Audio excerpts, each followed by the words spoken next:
रे बापा, तुझ्या नावाला आम्ही धन्यवाद देतो, तुझी स्तुती करतो. मान महिमा आणि गौरव तुला आणि तुलाच देतो प्रभू. आज पुन्हा एक वार तू आम्हाला भक्तीसाठी या ठिकाणी एकत्रित केलेलं आहे. आम्ही तुझे आभार मानतो. ही भक्ती तू आशीर्वादाची कर प्रभू देव. अंतकरणापासून खऱ्या मनाने पावित्र्याने युक्त होऊन आम्ही ही भक्ती करावी म्हणून तू आम्हाला सहाय्य कर. आपली कृपा तू पुरव प्रभू देवा. आणि ही भक्ती तुला आवडणारी असू दे, तुला मान्य असणारी असू दे.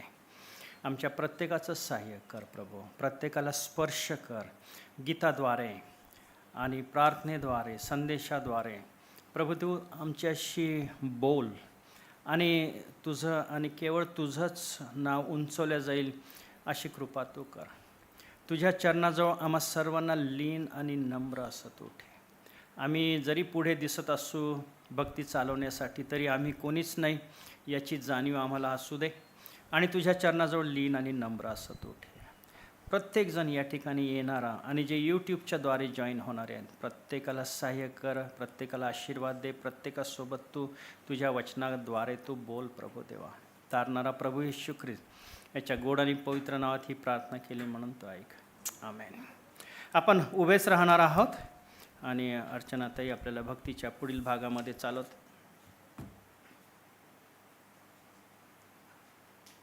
सलाम सर्वांना. आज आपण बायबल वाचन करणार आहोत.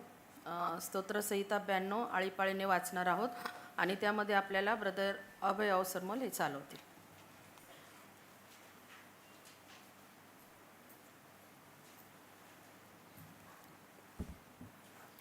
आपण शास्त्राभागामधून स्तोत्रसंहिता 92 आळीपाळीने वाचूया आणि शेवटचं जे 15वं वचन आहे ते आपण सर्व मिळून वाचूया.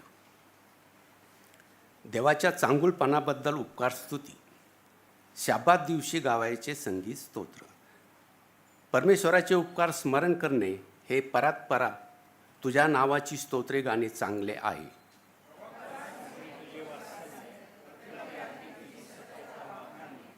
दशतंतुवाद्य, सतार व वीणा यांच्या साथीने गंभीर स्वराने गाणे चांगले आहे.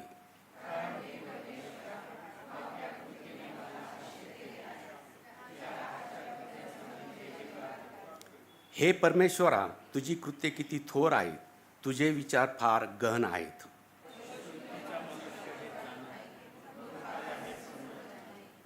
दुर्जन गवताप्रमाणे उगवले व सर्व दुष्कर्मी उत्कर्ष पावले, म्हणजे त्यांचा कायमचा विध्वंस ठरलाच.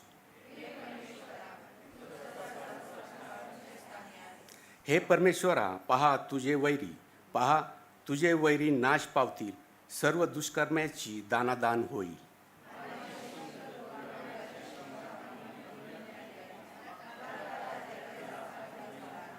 माझ्यावर टपलेल्यांना पाहून माझे डोळे निवाले आहेत. माझ्यावर उठलेल्या दुष्कर्मासंबंधाने माझे कान तृप्त झाले आहे.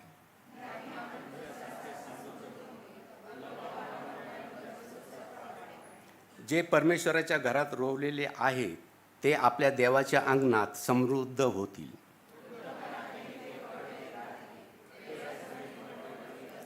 आपण सर्वजण मिळून शेवटचं वचन वाचूया. ह्यावरून दिसेल की परमेश्वर सरळ आहे, तो माझा दुर्ग आहे, त्याच्या ठाई मुळीच नाही.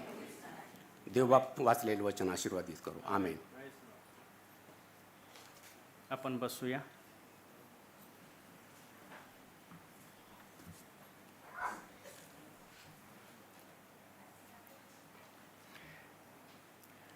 प्रार्थनेच्या ज्या विनंत्या आहेत त्या मी वाचतो आहे. कृपा करून लक्ष द्यावे.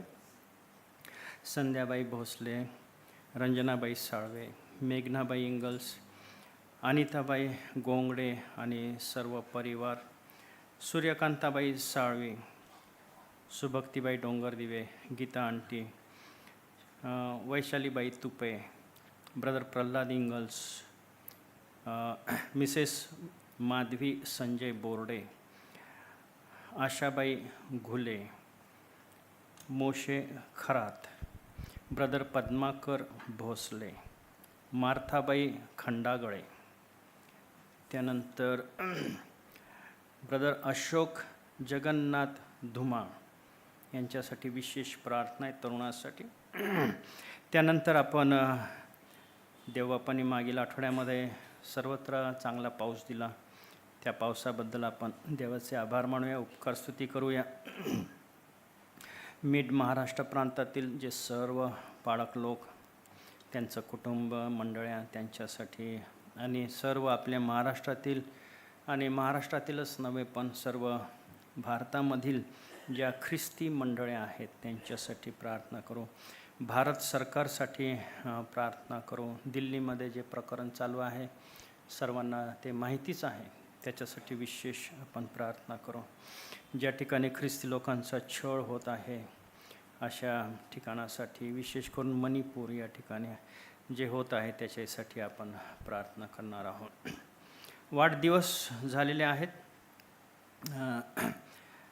मिसेस संजीवनी शेजुळे, त्यानंतर आशिष कांबळे आणि मिसेस जया कांबळे यांचा वाढदिवस झालेला आहे. तुम्हाला वाढदिवस सुखाचे जाऊ. God bless you. ही आपली प्रार्थनेची वेळ आहे आणि जर तुमची इच्छा असेल की तुमचं ओझं, तुमच्या प्रार्थना विनंत्या घेऊन समोर यावं आणि प्रार्थना करावी तर तुम्ही येऊ शकता. किंवा जर तुम्हाला वाटतं की आपल्या जागेवर उभं राहावं तर तुम्ही त्या ठिकाणी उभं राहू शकता. आपली विनंती, आजार, संकट, जे काही परिस्थिती आहे देवाला आपण सांगूया, मागूया. तसं मागण्या अगोदरच देवाला सर्व माहिती आहे, पण देवाची इच्छा आहे की त्याच्या लेकरांनी लीन आणि नम्र व्हावं आणि त्याच्याजवळ येऊन मागावं. आपण प्रार्थना करूया. हे आमच्या पवित्र पवित्र अतिपवित्र आमच्या जिवंत देवा, तुझ्या नावाला आम्ही धन्यवाद देतो. आम्ही तुझी स्तुती करतो. मान, महिमा, गौरव तुला आणि तुलाच देतो प्रभू परमेश्वर देवा. मागील आठवड्याभर तू आम्हाला सांभाळलं, चालवलंस. तुझी दया कृपा आमच्यावर होती आणि आज पुन्हा एकवार एकत्रित भक्ती करण्यासाठी तू आम्हाला या ठिकाणी आणलेला आहेस. आम्ही तुझे आभार मानतो. तुझ्या नावाला धन्यवाद देतो प्रभू देवा. प्रभू, ज्या प्रियजनांची आम्ही नावं घेतलेली आहेत त्यांना तुझ्यासमोर आम्ही सादर करीत आहोत. त्यांच्या वेगवेगळ्या गरजा आहेत, दुःख आहे, त्रास आहे, कष्ट आहेत, आजार आहेत, दुखणं आहे. प्रभू देवा, ते देखील तुला सर्व माहिती आहे. आम्ही तुझ्याजवळ हात जोडतो प्रभू, विनंती करतो, आग्रहाची विनंती करतो की आज सकाळी हे प्रियजन ज्या ठिकाणी आहेत त्या ठिकाणी तुझ्या पवित्र हाताचा स्पर्श त्यांना तू होऊ दे प्रभू देवा. त्यांना आरोग्य तू दे. त्यांच्या परिस्थितीमधून तू बाहेर काढ. आणि विशेष रीतीने प्रभू आम्ही अशोक जगन्नाथ धुमाळ या लेकरासाठी प्रार्थना करतो. अनेक दिवसांपासून तो आजारी आहे, पीडित आहे. प्रभू देवा, तो आज आमच्यामध्ये हजर आहे. त्याला आज विशेष तुझ्या पवित्र हाताचा स्पर्श कर प्रभू. त्याला आरोग्य दे. त्या असह्य अशा परिस्थितीमधून त्याला तू बाहेर काढ प्रभू. आणि तू त्याला स्पर्श केलेला आहे, तू त्याला आरोग्य दिलेलं आहे, याचा नवीन अनुभव त्याला आणि त्यांच्या कुटुंबियांना तू येऊ दे.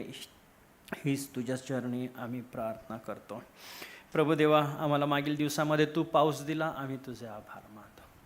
ज्या ठिकाणी अजूनही पाऊस नाही प्रभू, कमी आहे, त्या ठिकाणी तू पाऊस तू दे अशी आम्ही तुला विनंती करतो, हात जोडतो प्रभू देवा. आम्ही आमच्या मिड महाराष्ट्र प्रांतातील जे सर्व पाळक लोक, पाळकीणबाई, त्यांची लेकरं, त्यांच्या मंडळ्या, सर्वांसाठी आम्ही प्रार्थना करतो. त्यांना आशीर्वाद तू दे, त्यांच्यासोबत राहा, त्यांच्या गरजा तू पुरव. आणि प्रभू, आमच्या मिड महाराष्ट्र प्रांतातीलच नव्हे तर आमच्या महाराष्ट्रामधील जे सर्व पाळक लोक आहेत, आमच्या देशामधील जे वेगवेगळे प्रभू मंडळे आहेत आणि पाळक लोक आहेत, त्यांच्यासाठी आम्ही प्रार्थना करतो प्रभू. त्यांना आशीर्वाद दे, त्यांना तू सांभाळ, त्यांच्या गरजा तू भागव. आणि विशेष रीतीने प्रभू, ज्या कार्यासाठी, ज्या उद्देशाने तू मंडळी ठेवलेली आहे ते उद्देश प्रभू या मंडळांद्वारे साध्य होऊ दे. हे प्रभू देवा, आम्ही ज्या ठिकाणी छळ होतो आहे ख्रिस्ती लोकांचा प्रभू, अनेक खोटे आरोप लावले जात आहेत प्रभू, अशा ठिकाणासाठी आम्ही प्रार्थना करतो. त्या सर्व परिस्थितीमधून जात असताना प्रभू, तू आमच्या प्रियजनांना, पाळक लोक जे आहेत, मंडळ आहेत, त्यांना तू सांभाळ प्रभू देवा. विश्वासामध्ये ते कमी पडणार नाही तर ते विश्वासामध्ये अधिक वाढतील असं तू होऊ दे. जे छळ करणार आहेत, विरोध करणार आहेत, त्यांच्यावर तुझं नियंत्रण असू दे. आणि होय प्रभू, आम्ही तुला प्रार्थना करतो की ज्याप्रमाणे शाऊलाचा पाऊल झाला त्या प्रकारे प्रभू हे जे विरोध करणारे आहेत त्यांचा पालट होईल आणि तूच एक मात्र जिवंत देव आहे ह्याची खात्री होईल असं तो हो दे प्रभू देवा.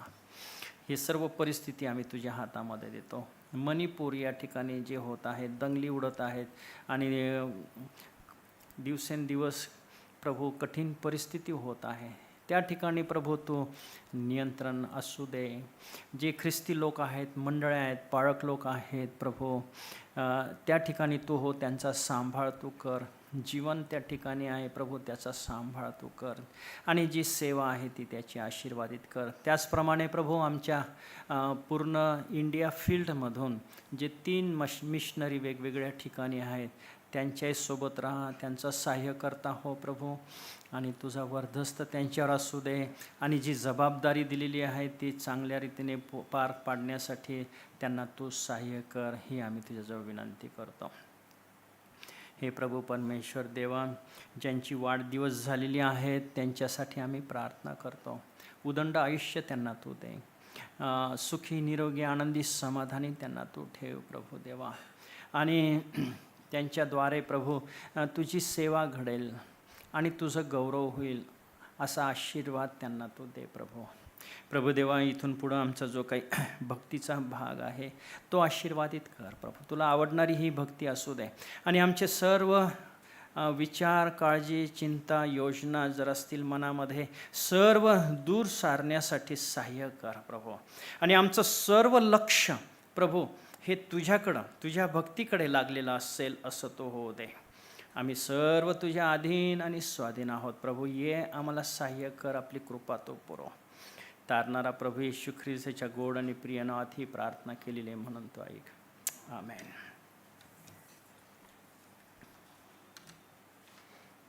आपण आपल्या भक्तीच्या पुढील भागामध्ये जाणार आहोत आणि सिस्टर अर्चना आपल्याला मार्गदर्शन करतील.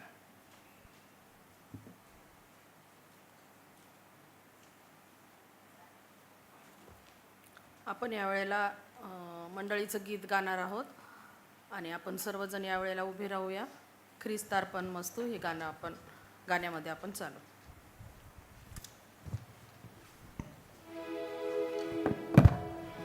हे गाणं सुरू होण्या अगोदर मला ह्या गाण्याबद्दल 2 शब्द सांगू द्या.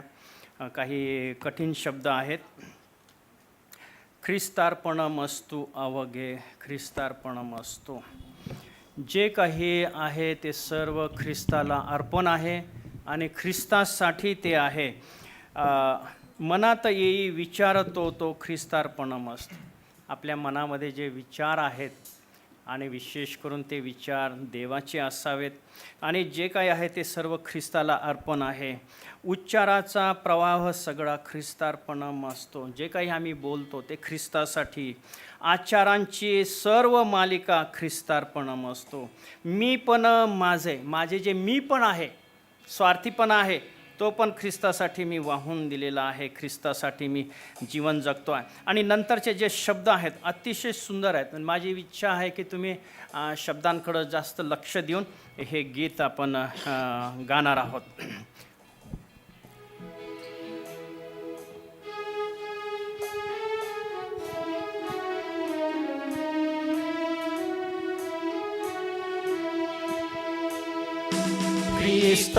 ख्रिस्तार्पणमस्तु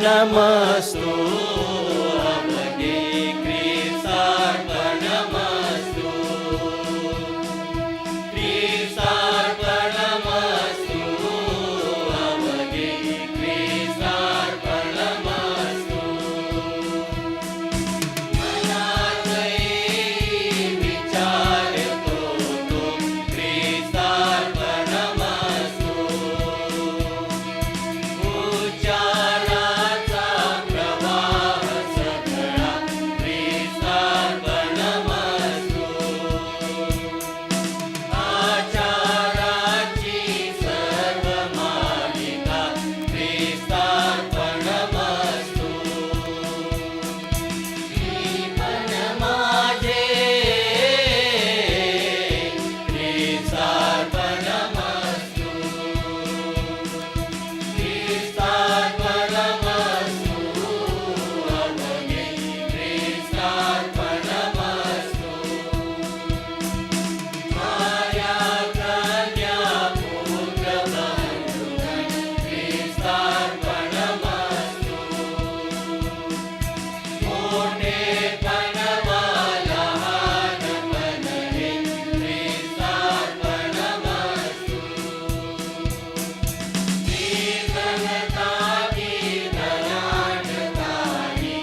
आमेन. Praise the Lord. देवाची स्तुती असो. यावेळेला क्वायर आपल्याला गीतामध्ये चालवेल.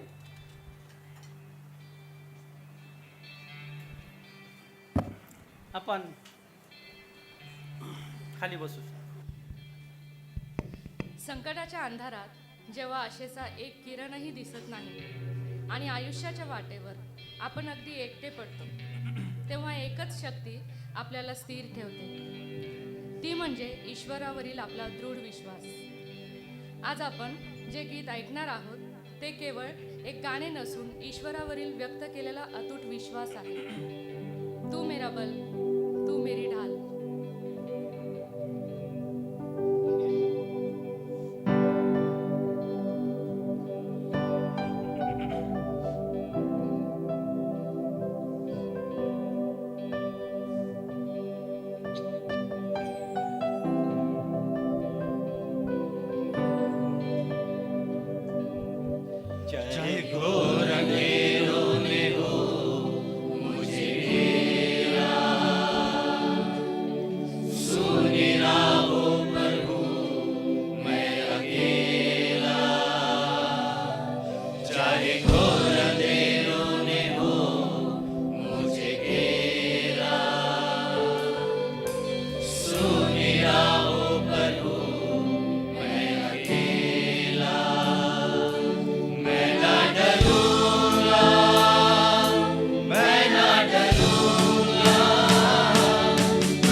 असंभव कुछ भी नहीं, असंभव कुछ भी नहीं, असंभव कुछ भी नहीं, असंभव कुछ भी नहीं, असंभव कुछ भी नहीं, असंभव कुछ भी नहीं। यीशु तू जो साथ है, यीशु तू जो साथ है, यीशु तू जो साथ है, तू मेरा बल, तू मेरी राह, यीशु तू ही मेरी चट्टान। आंधी हो या हो तूफान, यीशु मेरा सर्वशक्तिमान। तू मेरा बल, तू मेरी राह, यीशु तू ही मेरी चट्टान। आंधी हो या हो तूफान, यीशु मेरा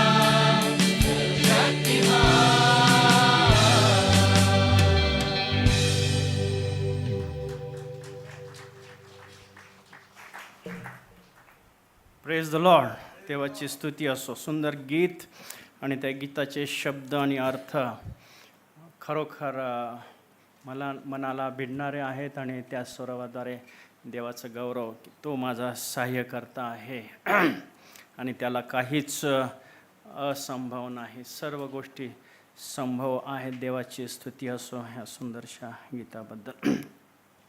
थोडक्यामध्ये ह्या आजच्या आणि आजपासूनच्या पुढील दिवसामध्ये आठवड्यामध्ये होणाऱ्या ज्या आपल्या ॲक्टिव्हिटीज आहेत त्याबद्दल मी सांगू इच्छितो. आज जे युवक संघाची जी सभा आहे ती सायंकाळी 6 वाजता न होता चर्च सुटल्यानंतर होईल आणि कृपा करून जे सर्व युवक आहेत आणि युवती तरुणी त्यांनी ह्याकडं लक्ष द्यावं. त्यानंतर उद्या सोमवारी आपली ख्रिस्त वार्ता संघाची जी सभा असते ऑनलाईन 6 वाजता होईल. बुधवारी ऑनलाईन सभा 7 वाजता असते आणि बरेचसे कुटुंब जॉईन होत आहेत. देवाची स्तुती असो. देवासाठी वेळ काढणं अत्यंत महत्त्वाचं आहे आणि आता काही लोकांच्या ड्युट्या आहेत ते समजू शकतो, पण ज्यांच्या ड्युट्या नाहीत त्यांना मी विनंती करतो की बुधवारी आणि सोमवारी आणि ज्या वेळेला आपली शुक्रवारची पण मीटिंग असते त्यावेळेला मार्केटमध्ये जाऊ नका. भाजीपाला मटण वगैरे त्यावेळेला आणू नका. कोणाला भेटी द्यायच्या आहेत त्यांना त्या वेळामध्ये देऊ नये. फक्त 1 तास देवासाठी द्या. लक्षामध्ये घ्या. हे मी फार कळकळीने मी सांगत असतो, आज पण मी सांगतो आहे. ज्या वेळेला आम्ही देवाला वेळ देतो त्यावेळेला देवाला उपकार करतो असं नाही आहे, पण त्याचं असं गणित आहे की देव देखील आम्हाला वेळ देतो. लक्षामध्ये ठेवा. जर त्याच्याकडं दुर्लक्ष करत आहोत, जर वचनाकडं दुर्लक्ष करत आहेत तर मात्र ते जे प्रॉमिसेस आहेत, अभिवचनं बायबलमध्ये आहेत त्याच्या लेकरांसाठी, विश्वासणाऱ्यांसाठी ते प्राप्त होणार नाहीत. तर कृपा करून याकडं तुम्ही लक्ष द्यावं. आज 5 वाजता या ठिकाणी कपल्स मीटिंग आहे. पती पत्नी यांची मीटिंग आहे, सेमिनार आहे. तर कृपा करून तुम्ही बऱ्याच जणांनी ऑनलाईन केलेलं आहे रजिस्ट्रेशन आणि काही राहिलेले आहेत. तर त्यांनी चर्च सुटल्यानंतर कृपा करून आपली नावे द्यावीत आणि नावं देताना प्रत्येक कपल पाठीमागं 200 रुपये देखील द्यावेत. ब्रदर उल्हास त्यांना मी मागच्या रविवारपासून मी त्यांना विनंती केलेली आहे. चर्च सुटल्यानंतर ते उपलब्ध राहतील. कृपा करून त्यांना भेटा आणि नोंदणी करा. ऐन वेळेला नोंदणी होत नाही आपल्याकडे.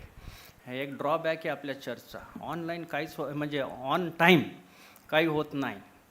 तर त्याचा हे उद्देश हा आहे की आपण जे रजिस्ट्रेशन घेत आहोत पैसे, ते त्या पैशामध्ये आणि त्याच्यामध्ये अजून आपल्याला टाकावं लागणार आहेत, चर्चकडून टाकल्या जातील आणि तुमच्या भोजनाची व्यवस्था केली. किती छान आहे का? हो रे. बरं, भोजनासाठी आपण येत नाही, आपण सेमिनार आहे म्हणून येतो आणि गैरसोय होऊ नये म्हणून आपण ती व्यवस्था केलेली आहे. म्हणून या ठिकाणी किती वाजता यावं लागेल?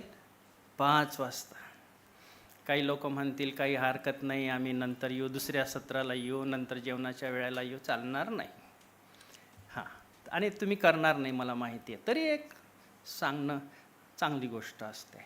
कधी समजा तुम्हाला जर विसर पडला असेल तर हे या कपल्स मीटिंगमध्ये वयाची मर्यादा नाही. काही लोक म्हणतील झालं गेलं, आता आमचं काय राहिलं? तुमचंच राहिलं आहे खूप काही. म्हणजे तुम्ही या, तुम्हाला जो अनुभव आहे न जाणो तुम्ही शेअर करा, तुमच्यापासून आम्हाला ऐकायला मिळू द्या.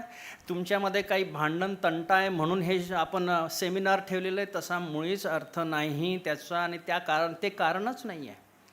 पण जे तुमचे संबंध घनिष्ठ आहेत, चांगले आहेत, ते अधिक चांगले व्हावे आणि आपल्याला इतरांना मार्गदर्शन करता यावं, यासाठी हा सेमिनार आहे.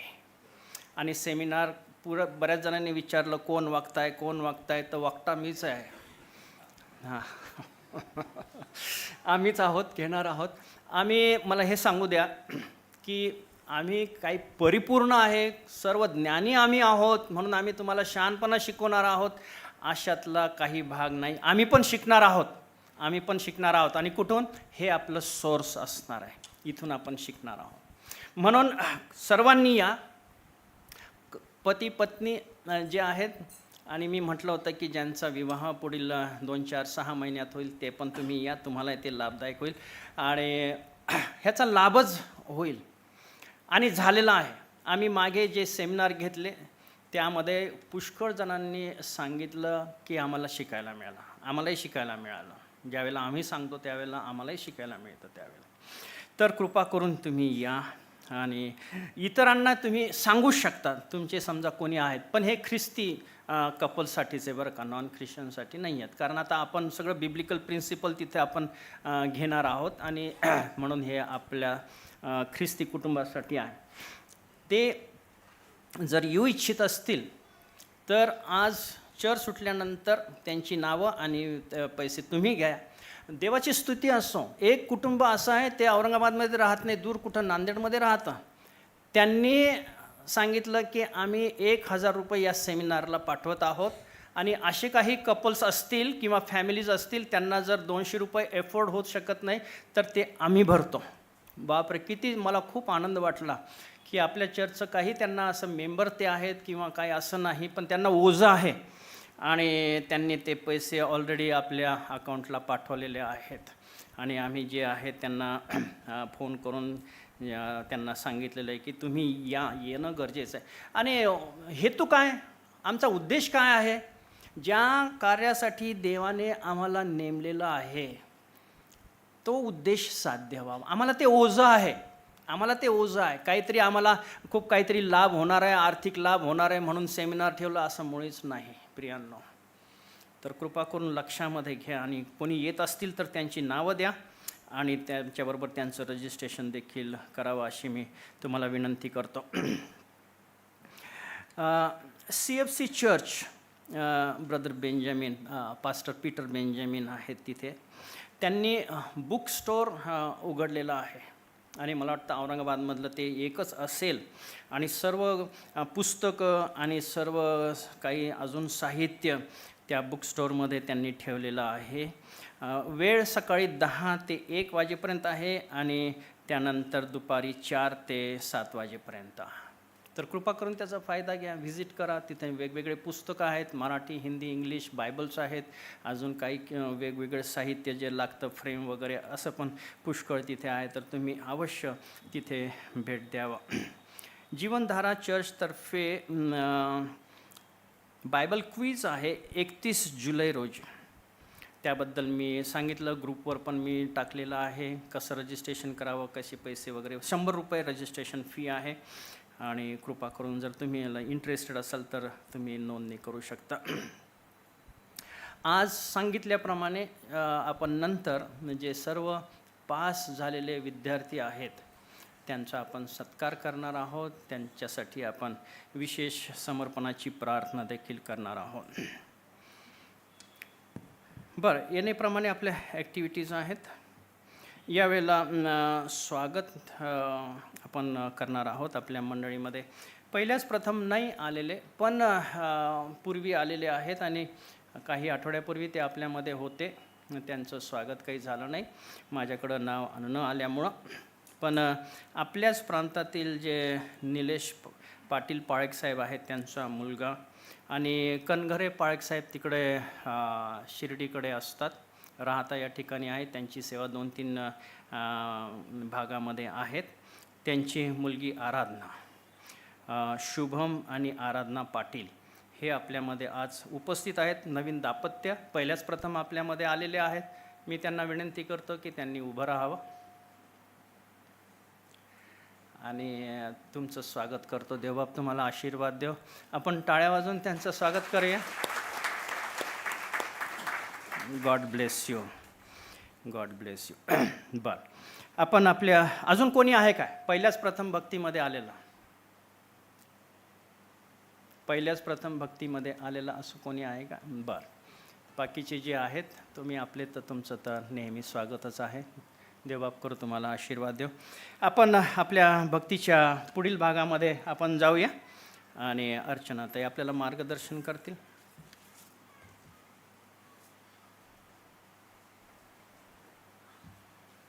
आता ही आपली वेळ आहे दान दशांश अर्पण घेण्याची. आणि आज आपल्याला त्यासाठी मिस्टर शारन शेजुळे आणि मिसेस संजीवनी शेजुळे मदत करणार आहेत. आणि त्याआधी आपण आराधना गीतांमध्ये जाणार आहोत आणि आराधना गीतांची सुरुवात आपण आपल्या ग्रीटिंग सॉन्गने करणार आहोत. शालोम, शांती और सलाम. आपण एकमेकांना भेटूया, सर्वांना सलाम करूया आणि आनंदाने आराधना गीतांमध्ये सामील होऊया. आपण सर्वजण उभे राहूया. शालोम, शांती और सलाम. एकमेकाला भेटण्याची ही वेळ आहे. आपल्या डाव्या बाजूला, उजव्या बाजूला, पाठीमागे, पुढे. आणि जर कोणाला असं वाटलं की आपली जागा सोडून आपण जाऊ आणि भेटूया तर यू आर वेलकम. चर्च सुटल्यानंतर पण आपल्याला भेटता येतं, पण चर्च सुटल्यानंतर आपण कधी काही लोकांना गडबड असतील जातात. तर आपल्या भक्तीमधील हा एक भाग सहभागीतेचा आहे, एकमेकाला सलाम करणं. सलाम म्हणजे तुम्हास काय असो, तुम्हाला शांती असो.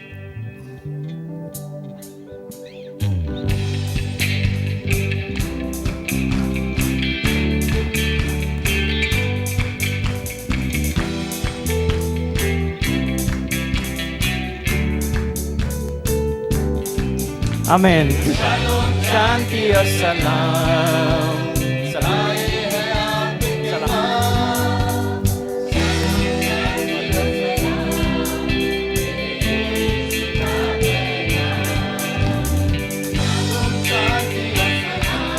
सलाम. सलाम. Praise Lord.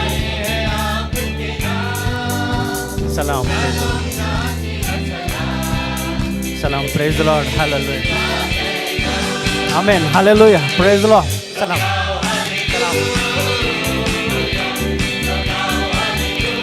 Salam. Praise the Lord. Hallelujah.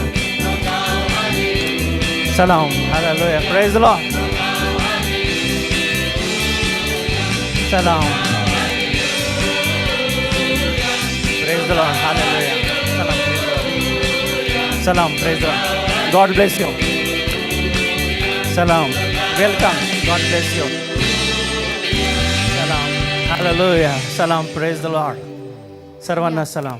आपण सर्वजण मिळून आपल्या त्या परमेश्वराची स्तुती गाऊया, गीत गाऊया, ज्याने हे जग निर्माण केले. सूर्यचंद्र ज्याने नेमिले, जो प्राणी मात्रांना पोषितो, त्यांची पापे तो शोषितो, तो सदा ममता दावितो आणि ही कधीही न ढळणारी सत्यता आहे. देवस्तुती वाढवा, त्याची दया गाजवा, ईश्वराची करुणा सर्व काळ सरेना.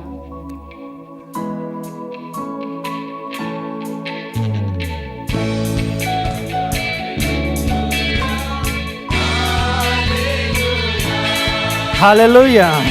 Hallelujah hallelujah hallelujah. स्तुती वाढवा त्याची दया गाजवा. देव स्तुती वाढवा त्याची दया गाजवा.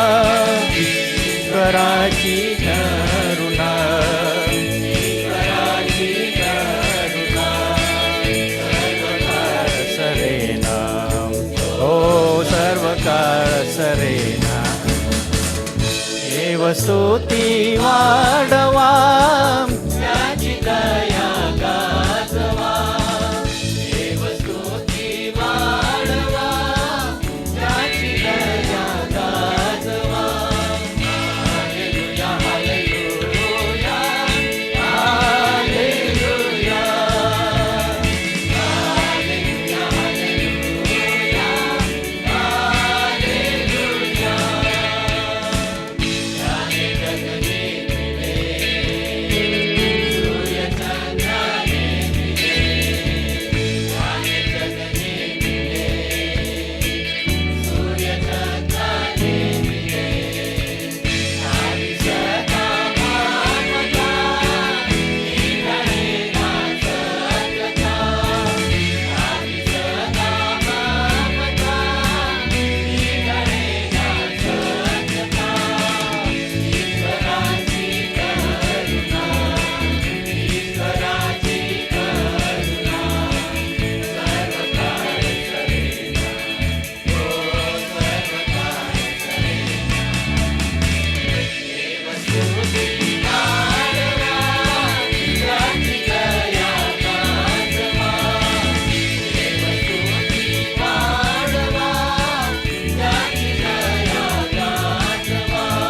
Hallelujah hallelujah hallelujah. Hallelujah hallelujah hallelujah. ज्ञानी मात्र पोषितो त्याची पापे शोषितो. ज्ञानी मात्र पोषितो त्याची पापे शोषितो. आणि सदा ममता निघालेला सत्यता. आणि सदा ममता निघालेला सत्यता. ईश्वराची करुणा सर्व काळ सरेना.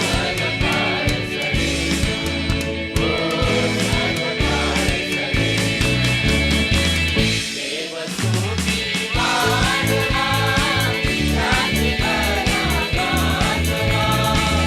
देव स्तुती वाढवा त्याची दया गाजवा. Hallelujah hallelujah hallelujah.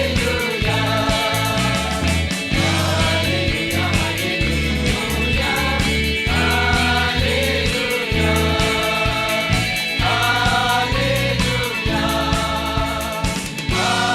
Hallelujah amen. Praise the Lord. देवाची स्तुती असो. आइए हम सब दुसरं गीत मिलकर गाणार आहोत. हो. प्रभु की स्तुति करेंगे. धन्यवाद देंगे उसको इस दिन के लिए. धन्यवाद कहेंगे इस जीवन के लिए. क्योंकि जैसे ऊंची आंचल से अस्ताचल जितनी दूर है उतने उसने हमारे पाप हमसे दूर किए हैं. आइए उसका धन्यवाद करेंगे हमें मुक्ति देने के लिए, हमें शक्ति देने के लिए, हमें उसकी दया के लिए और उसकी क्षमा के लिए. आमेन. हालेलुया. आनंदाने टाळ्या वाजवून आपण या गीतामध्ये सामील होऊया.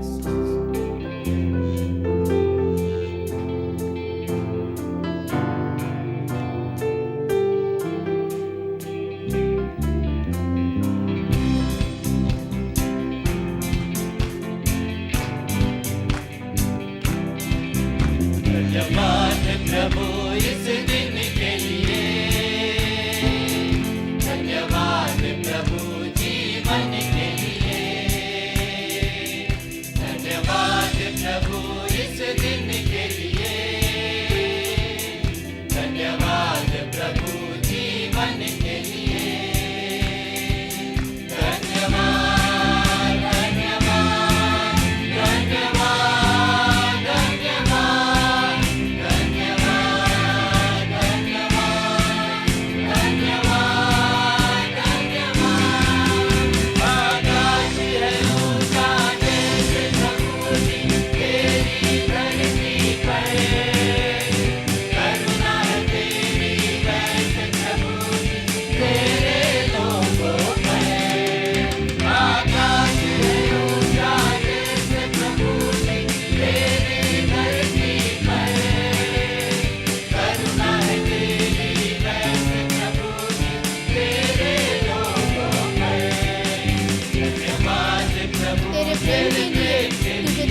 क्षमा करने के लिए आज हम तुझे धन्यवाद देते हैं।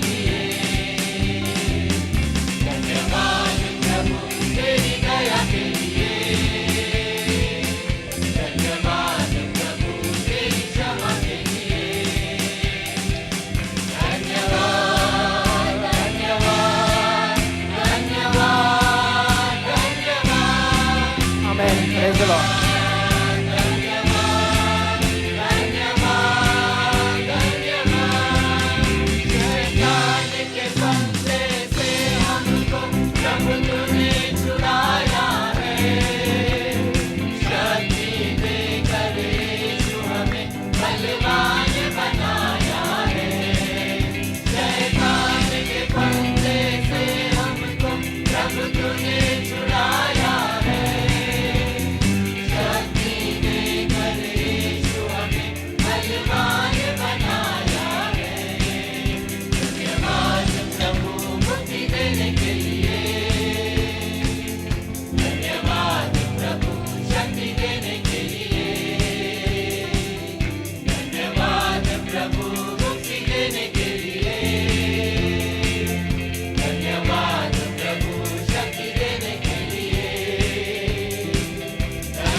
Amen. Hallelujah. Praise the Lord. धन्यवाद यीशुला, धन्यवाद। प्रभु के सामने आज हम खड़े हैं। आइए हम सब उसको ये कहते हैं, तेरे बिन मेरा जीवन कुछ भी नहीं है। मैं हाथों को उठाकर तुझे आज महिमा देता हूँ, तुझे तेरी मैं आराधना करता हूँ। तेरे बिन मैं कुछ भी नहीं, ए खुदावन यीशु, तेरे बिन मैं कुछ भी नहीं। Amen. Hallelujah. Praise the Lord Jesus. होय प्रभू, तुझ्याशिवाय आम्ही कोणीच तूच केवळ Jesus. Hallelujah. मैं कुछ भी नहीं, Yes, Lord. तेरे बिन मैं कुछ भी नहीं। ऐ खुदावन यीशु, तेरे बिन मैं कुछ भी नहीं। Hallelujah. Praise the Lord. तेरे बिन मैं कुछ भी नहीं। तेरे बिन मैं कुछ भी नहीं। ऐ खुदावन यीशु, तेरे बिन मैं कुछ भी नहीं। यीशुआ, यीशुआ, करूं आराधना। हाथों को अपने उठाकर आपण सर्व हात उंच करून प्रभूची स्तुती आराधना करूया. हालेलुया. Praise the Lord. देवाची स्तुती. यीशुआ, यीशुआ, करूं आराधना। हाथों को अपने उठाकर तुझे दूं महिमा।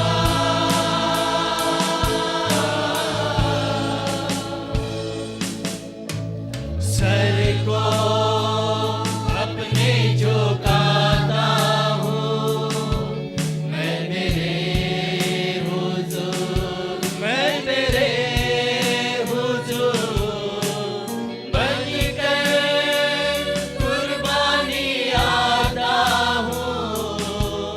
तेरे हुजूर, तेरे हुजूर। सर झुकाए हुए तेरे सामने आज हम खड़े हैं। आपण आपल्या माना खाली लावूयात. मैं तेरे हुजूर, मैं तेरे हुजूर कुर्बानी बनकर तेरे हुजूर में आता हूँ। कुर्बानी आता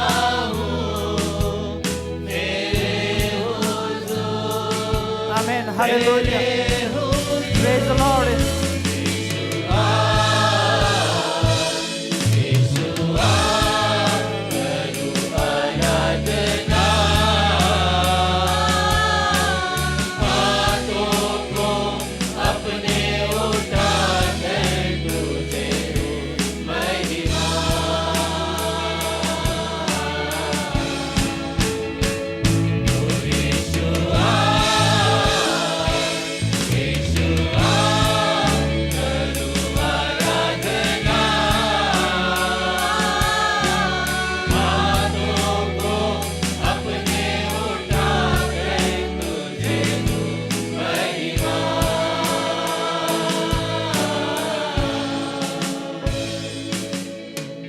खाली हो भर दे मुझको, है दुआ तुझसे, है दुआ तुझसे,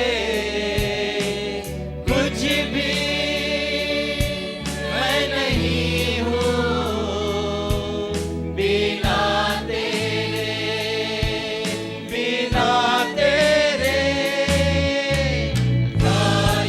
मैं खाली हूँ आज भर दे मुझको, तेरे पवित्र आत्मा से तू आज हम सबको भर दे। ये हम आज तुझसे दुआ करते हैं प्रभु। कुछ भी मैं नहीं हूँ बिना तेरे, बिना तेरे। यीशुआ, यीशुआ, करूँ आराधना। Hallelujah. Hallelujah. Hallelujah. Praise the Lord. देवा तुझी स्तुती, मान, महिमा आणि गौरव सदा सर्व काळ असो.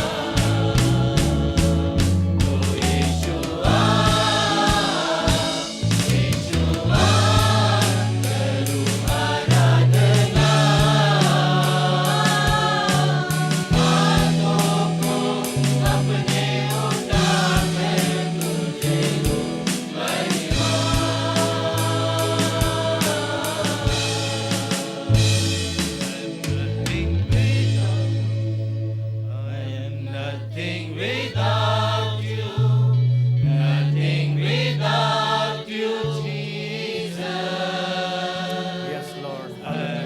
Nothing without you, nothing without you, my Lord. I am nothing without you, nothing without you, Jesus. Nothing without you, nothing without you, my Lord.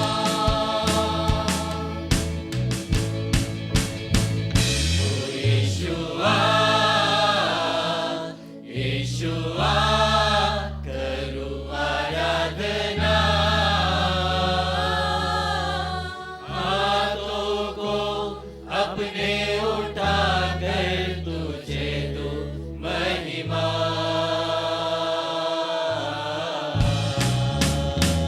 तो यीशुआ,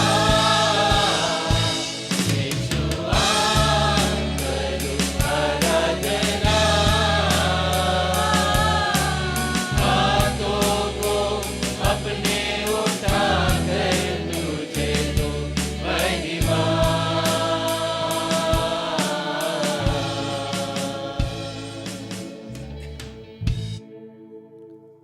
धन्यवाद धन्यवाद परमेश्वरा, तुझी स्तुती करते, तुझ्या नावाला मान महिमा आणि गौरव अर्पित करते पवित्र प्रभू, कारण तू आमचा जिवंत असा परमेश्वर बाप आहेस. आज या समयी या वेळेला परमेश्वरा, आम्ही जी काही स्तुती केलेली आहे ती तू मान्य करून घे पवित्र प्रभू. आमच्या बोबड्या ओठांद्वारे जी काही आम्ही गीते गायलेली आहेत पवित्र परमेश्वरा, ती तू तुला मान्य असू देत. विनंती करते पवित्र परमेश्वरा, आम्ही सतत तुझी स्तुती गायने गावीत असं होऊ दे. आज विशेष रीतीने पवित्र प्रभू, आम्ही तुला धन्यवाद देतो, कारण ही वेळ तू आम्हाला दाखवलेली आहेस पवित्र परमेश्वरा. तुझ्या मंदिरात येण्यासाठी तू आम्हाला परमेश्वरा प्रेरित केलंस आणि ही आशीर्वादाची वेळ तू आम्हाला दिलीस. तुझे आभार मानते. आज विशेष रीतीने परमेश्वरा तुला विनंती करते, आमच्या मिळकतीतून परमेश्वरा जे काही आम्ही अर्पण आणलेले आहेत पवित्र प्रभू, जे काही दशांश आलेले आहेत पवित्र परमेश्वरा, ते तू मान्य करून घे आणि होऊ दे पवित्र बापा, याचा उपयोग तुझ्या राज्याच्या वाढीसाठी करून घे. आज विशेष रीतीने परमेश्वरा विनंती करत आहे, जो काही संदेश आमच्याकडे येणार आहे परमेश्वरा, ते तू आशीर्वादित कर. तो मनापासून ऐकण्यासाठी परमेश्वरा आमचे कान तू उघड पवित्र प्रभू, आणि होऊ दे परमेश्वरा, तुझ्या वचनाप्रमाणे आम्ही चालण्यासाठी विशेष रीतीने सहाय्य आणि मदत कर. तुझे दास परमेश्वरा पाळकसाहेब आज आमच्यासाठी जे काही वचन घेऊन येतील परमेश्वरा, ते वचन सांगण्यासाठी तू त्यांना सहाय्याने मदत कर. तुझ्या आत्म्याचा दुप्पट वाटा तू त्यांना दे पवित्र प्रभू, आणि होऊ दे परमेश्वरा, तुझी जी काही इच्छा आहे, जे वचन त्यांनी आज आमच्यासाठी बोलावं, ते तू बोलण्यासाठी तू त्यांना विशेष रीतीने सहाय्याने मदत कर. पुढची वेळ परमेश्वरा आम्ही तुझ्या हातात देतो. नासुर येशूच्या नावात मागते, म्हणून तो ऐक. आमेन. आपण खाली बसूया. भक्तीच्या पुढच्या वेळेमध्ये आपण जात असताना आपल्या मनाची आपण संदेश ऐकण्यासाठी तयारी करत असताना कुठलंही अडखळण येऊ नये म्हणून आपण आपले मोबाईल बंद करूया आणि आपण या संदेशासाठी तयार होऊ.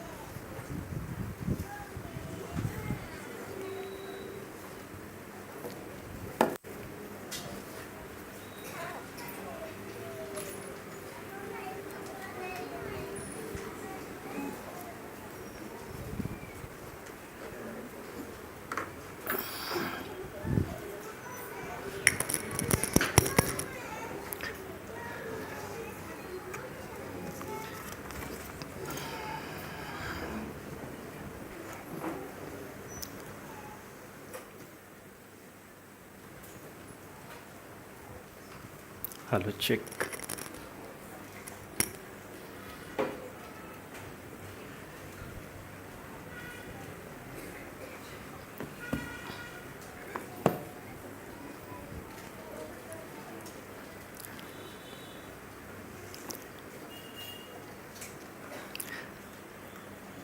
सर्वांना ख्रिस्तामध्ये गुड मॉर्निंग. ख्रिस्तामध्ये सलाम.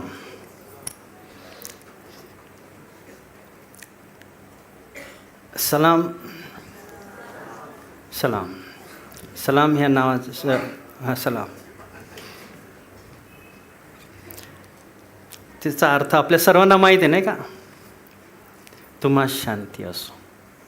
किती छान नाही का? सलाम, तुम्हा शांती असो. आणि आपल्यालाही शांती पाहिजे नाही का?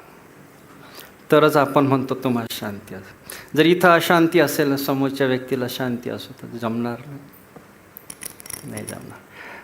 आणि ही शांती आम्हाला जगाने नाही, प्रभू येशूने दिलेली आहे. मी माझी शांती तुम्हास देतो. Hallelujah, praise the Lord. देवाची स्तुती असो. तर आज मी एक प्रश्न विचारतो. विचारू का? हां, विचार. कशासाठी आले तुम्ही इथे? प्रश्न माझा आहे, कशासाठी इथे आला? भक्ती करायसाठी. कशासाठी इथं आल्यात? हां, वचन ऐकायला, देवाची स्तुती आराधना करायला. हा प्रश्न कोणी कोणाला विचारला सांगू शकतात का? हा प्रश्न कोणी कोणाला विचारला हे सांगू शकता का? हां, पाळक साहेबांनी लोकांना विचारला, बरोबर आहे. जुन्या करारामध्ये आठवतं का हा प्रश्न कोणी विचारला?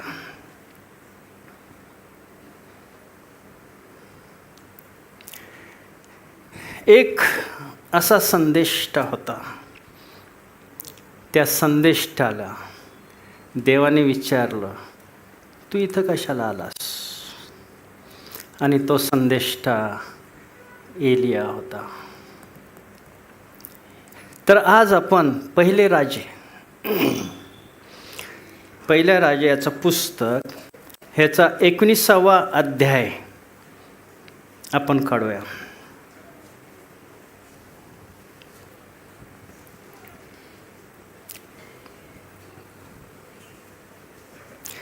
तुम्हा सर्वांना माहिती आहे की हा प्रश्न देवाने त्याला विचारला होता. फक्त आपल्याला कधी कधी पटकन आठवत नाही का. आपले जे कॉम्प्युटरमध्ये मेमरी असते, मोबाईलमध्ये पण मेमरी असते, ती फुल झाल्यावर मग तिथं काही स्टोअर होत नाही आणि मग मोबाईलच आपल्याला सांगतो तुमची मेमरी फुल झाली आहे. तर आपली मेमरी फुल झाली असेल आणि मग ते असंच काहीतरी गोल गोल फिरत राहतं नाही का, डोंगर मग त्याच्यामधल्या नको असलेल्या गोष्टी आपल्याला काढाव्या लागतात नाही का, डिलीट करावे लागतात. फोटोज वगैरे, फोटो खूप घेतात लोक आजकाल ते, तर ते फोटो डिलीट करावे लागतात. काही व्हिडिओज असतात, क्लिप्स असतात, त्या आपण काढल्यानंतर मग त्यामध्ये पुन्हा जागा होते. तर आज आपण काही गोष्टी आपल्या जीवनामधल्या बघणार आणि डिलीट करणार. आणि ज्या देवाच्या गोष्टी आहेत, ज्या महत्त्वाच्या आहेत, ज्या आवश्यक आहेत, तर कारण घरामध्ये राहणं, बोलणं, वागणं, सर्व गोष्टी त्या ठिकाणी, कृती त्या घरामध्ये होते. आणि मग त्या घरामधलं जे वातावरण आहे आणि जे वागणं आहे त्यावरून ती व्यक्ती कशी आहे हे आपल्याला समजू शकतं. आणि घरामधलं जे वातावरण आहे ते आपली पत्नी आणि पती हे सांगू शकतात.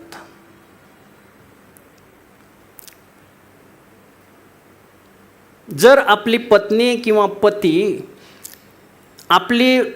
आपल्या पाठीमागे जर ती, आता काही वेळेला काय होतं, काही लोक लपवतात, घरामधलं सांगत नाहीत, ती वेगळी गोष्ट आहे. आणि आपण घरातल्या गोष्टी काही सांगत नसतात. पण जर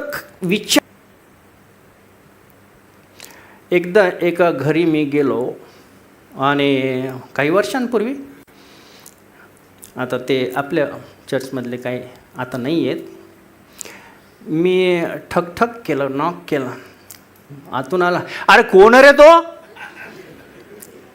अरे बापो, रविवारीच मला सलाम झुकून केला होता. अरे मी म्हटलं मी पास्टर विनय गायक. अरे असं तुम्ही का माहीतच नव्हतं. या या या या या. मला कल्पना आली की घरामध्ये आणि जे येणारे लोक आहेत त्यांच्याबरोबर जे व्यवहार आहेत हे वेगळे आहेत. चर्चमधले वेगळे व्यवहार आहेत, वेगळं वागणं आहे. हा जो एलिया होता हा एकांतामध्ये देवाच्या सहवासामध्ये राहिलेला देवाचा महान संदेष्टा होता. आणि म्हणून त्या ठिकाणी देवाच्या आज्ञेमध्ये, देवाच्या सहवासामध्ये पावित्र्याने भरलेला. म्हणून त्या विधवेच्या इथे ज्या वेळेला तो गेला आणि राहिला त्यावेळेला पहिले ती मनुष्य म्हणून त्याला म्हणाली, पण ज्या वेळेला तिला अनुभव आला, त्याचं जीवन त्या स्त्रीने पाहिलं, सारपतेतल्या त्या विधवा बाईने, त्यावेळेला ती नंतर म्हणाली, तुम्ही देवाचे लोक आहात, तुम्ही देवाचा सेवक आहात. आमेन. देवाची स्तुती असो.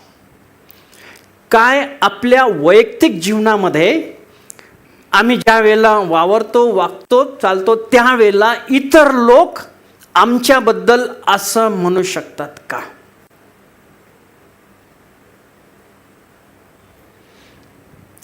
हा जो एलिया आहे त्या ठिकाणी त्याचं जीवन बनलं, त्याच्या जीवनाला अधिक चांगला आकार आला, सामर्थ्य प्राप्त झालं. आणि मग कर्मेल डोंगरावर आशेरा मूर्ती जे संदेष्ट आहे, इजबेल राणीचे आशेरा मूर्ती, ही इजबेल राणी जी आहे ती ह्या लोकांना प्रवृत्त करीत होती की या आशेरा मूर्तीचे जी आहे तिची उपासना करणं, तिच्या पाया पडणं, तिची भक्ती करणं. मग कर्मेल डोंगरावर त्या ठिकाणी गेल्यानंतर हा एकटा संदेष्टा आणि ते 450 संदेष्टे बालमूर्तीचे आणि आशेरा मूर्तीचे त्या ठिकाणी होते. हे आपल्याला वाचायला मिळतं 18व्या अध्यायामध्ये, पहिले राजे 18व्या अध्यायामध्ये आपल्याला वाचायला मिळतं.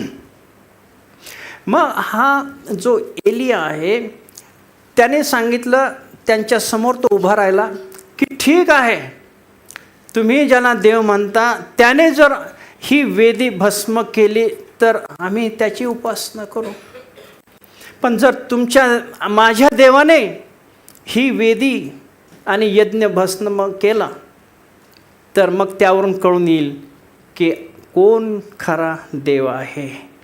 18वा अध्याय आणि 24व्या वचनामध्ये म्हटलेलं आहे, तुम्ही आपल्या देवाचे नाव घ्या आणि मी परमेश्वराचे नाव घेतो. जो देव अग्नीच्या द्वारे उत्तर देईल तोच देव ठरवा. सर्व लोक म्हणाले ठीक आहे. मग त्यानंतर काय झालं हे आपल्याला पाहायला मिळतं. ह्या लोकांनी काय आपल्या शरीराला मारून घेतलं, रक्तबंबाळ झाले, देवाच्या नावाने त्यांच्या देवाच्या नावाने ओरडू लागले, पण काहीही झालं नाही. मग 29व्या वचनामध्ये त्याच अध्यायाच्या दुपार टळून गेल्यावर संध्याकाळच्या यज्ञ समायपर्यंत ते बडबड करीत राहिले, पण काही वाणी झाली नाही, कोणी उत्तर दिले नाही किंवा लक्ष पुरविले नाही. मग एलिया सर्व लोकांस म्हणाला, माझ्याजवळ या. तेव्हा सर्व लोक त्याच्याजवळ आले. परमेश्वराची वेदी पाडून टाकली होती ती त्याने दुरुस्त केली. आणि मग तुझे इस्रायल असे नाव पडेल असे याकोबास परमेश्वराचे वचन प्राप्त झाले होते. त्याच्या वंशसंख्येने इतके 12 धोंडे एलियाने घेतले आणि मग ती वेदी त्याने तयार केली. मग 33वं वचन, त्याने वेदीवर इंधन ठेवले आणि गोरा कापून व तुकडे करून ते इंधनावर रचले. मग तो म्हणाला, 4 घागरी पाणी भरून होमबलीवर व इंधनावर ओता. 4 घागरी पाणी टाकलेलं आहे. तो पुन्हा म्हणाला, दुसऱ्यांदा तसेच करा. तेव्हा लोकांनी दुसऱ्यांदा तसेच केले. तो म्हणाला, तिसऱ्यांदा तसेच करा. आणि त्यांनी तिसऱ्यांदा तसेच केले. म्हणजे जी वेदी यज्ञासाठी जी होती त्याच्यावर त्यांनी पाणी टाकलं. आणि तो काय म्हणाला होता, जो देव आज्ञेने उत्तर देईल तोच खरा देव. आता मुद्दामून ह्याने काय केलेलं आहे, पाणी टाकलेलं आहे,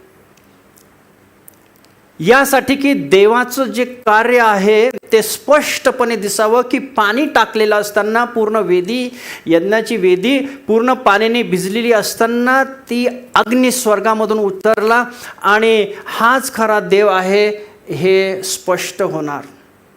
म्हणून त्याने मुद्दामून पाणी, एकदा नाही 3दा त्या वेदीवर पाणी टाकलेले हे आपल्याला पाहायला मिळतं. 36वं वचन, संध्याकाळच्या यज्ञासमयी एलिया संदेष्टा पुढे होऊन म्हणाला, हे परमेश्वर, अब्राहमा, इसाक व इस्रायल याच्या देवा, इस्रायलामध्ये तूच देव आहेस. मी तुझा सेवक आहे आणि मी सर्व गोष्टी तुझ्याच आज्ञेने केल्या आहेत. हे सर्वात विदित कर. मी तुझ्याच आज्ञेने सर्व गोष्टी केल्या आहेत. ज्या वेळेला आम्ही आमच्या जीवनामध्ये देवाच्या वचनाप्रमाणे, देवाच्या नियमाप्रमाणे आणि आज्ञेप्रमाणे वागतो, त्यावेळेला देव आपल्याला सहाय्य करतो, देव आपल्या जीवनामध्ये कार्य करतो. आणि हीच बाब या ठिकाणी एलियाच्या जीवनामध्ये झालेली आहे. 37 वचन, हे परमेश्वरा ऐक, माझी विनंती ऐक. हे परमेश्वरा, तूच देव आहेस आणि तूच यांची हृदय पराडमुख केली आहेस, याची या लोकांना जाणीव होऊ दे. 38, तेव्हा परमेश्वरापासून अग्नी उतरला आणि त्याने होमबली, इंधने, धोंडे आणि माती ही भस्म करून टाकली आणि त्या खळग्यातले पाणी चाटले. हे पाहून सर्व लोक पालथे पडून म्हणाले, परमेश्वर हाच देव आहे, परमेश्वर हाच देव आहे. आमेन, हालेलुया. या ठिकाणी काय झालेलं आहे, कर्मेल डोंगरावर हा जो एलिया आहे एकटा संदेष्ट आहे. बाकीचे सर्व जे देवाचे संदेष्टे होते त्यांनी मारून टाकले होते. हा एकटाच संदेष्टा आणि त्या बालमूर्तीचे आणि आशेरा मूर्तीचे जे संदेष्टे 450 त्या ठिकाणी होते त्यांच्यासमोर उभा राहिलेला एकटा. पण हा एकटा नव्हता, ह्याच्या बाजूने सर्वसमर्थ जिवंत देव उभा होता आणि देव लढणार होता. हा फक्त त्या ठिकाणी देवाचा संदेष्टा म्हणून त्यांच्या समोर उभा राहिलेला आहे. त्याच्यामध्ये आपल्याला धाडस पाहायला मिळतं, त्याच्यामध्ये हिम्मत आहे, त्याच्यामध्ये शक्ती आहे. आणि हे धाडस, हिम्मत आणि शक्ती करिंथ येथल्या नाल्याजवळ जो ओढा होता त्या ठिकाणी देवाच्या समक्षतेमध्ये राहत असताना तो सामर्थ्याने भरलेला आहे.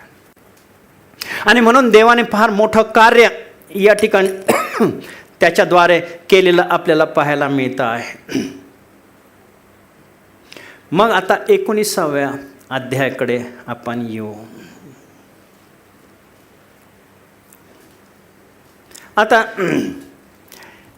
19व्या अध्यायामध्ये काय म्हटलेलं आहे, एलियाने काय काय केले तसेच त्याने सर्व संदेष्टे तरवारीने कसे वधिले हे सगळे अहाबाने इजबलीस कळविले.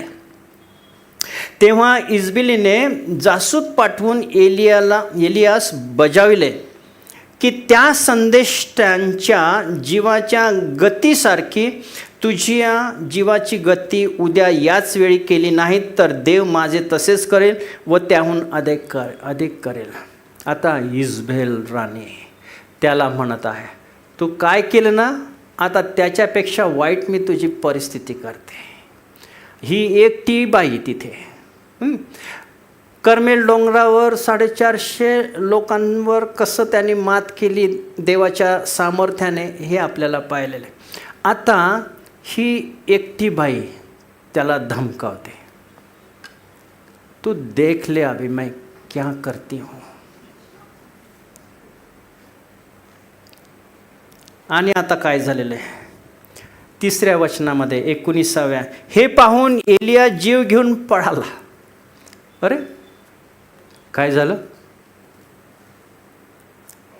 तिथे कर्मेल डोंगरावर इतके लोक होते, तुझ्या समोर उभे होते, तू एकटा होता, त्या सर्वांचा संवार तू केला, देवाचं सामर्थ्य त्या ठिकाणी पाहायला मिळालं, तुला विजय मिळाला.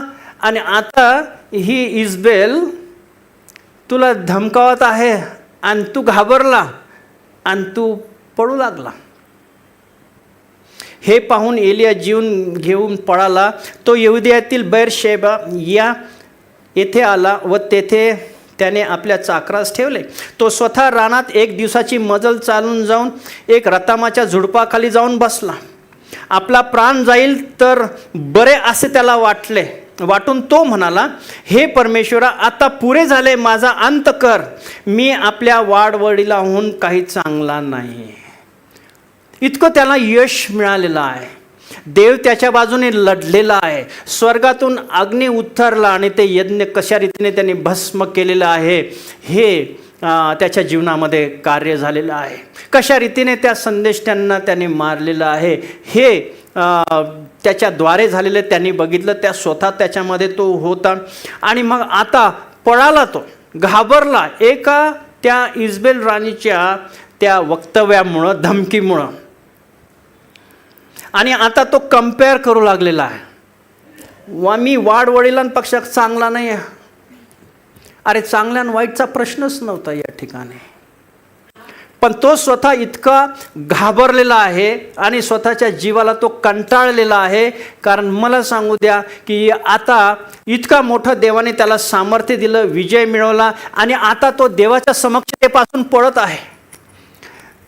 घाबरलेला आहे तो. घाबरण्याचं कारण नव्हतं. अरे तो असं म्हणायला पाहिजे होतं की मी त्या 450 जे आशेरा मूर्तीचे जे संदेष्टे आहेत त्यांचा संवार मी केला देवाच्या सावनी. ही काय माझ्यासमोर, ही काय मला धमकी देत आहे. आणि तिच्या धमकीने हा पळून चाललेला आहे आणि आता म्हणत आहे की मी आपल्या वाडवडिलांहून काही चांगलं नाही.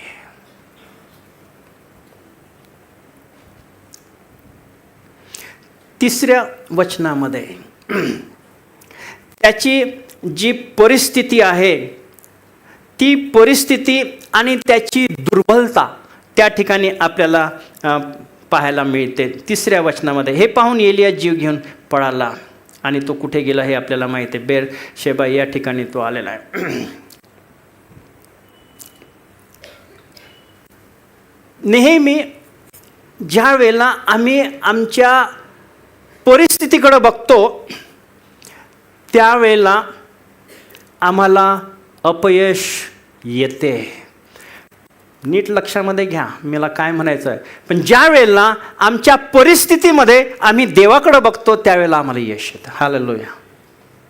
आणि पुष्कळशा वेळेला आमच्या अपयशाचं कारण हेच आहे की आमच्या कठीण परिस्थितीमध्ये, आमच्या समस्येमध्ये, आमच्या संकटामध्ये, आमच्या संघर्षामध्ये आम्ही देवाकडं न बघता मनुष्याकडं बघतो आणि त्याला घाबरतो. आमच्या परिस्थितीकडे बघतो आणि आम्ही त्याला घाबरतो आणि तिथून आम्ही पडण्याचा प्रयत्न करतो. पण जर देव आमच्यासोबत आहे, जर आम्ही त्या परिस्थितीमध्ये जर देवाकडं बघितलं आणि स्थिर आणि खंबीर जर राहिलं तर लढणारा देव आहे.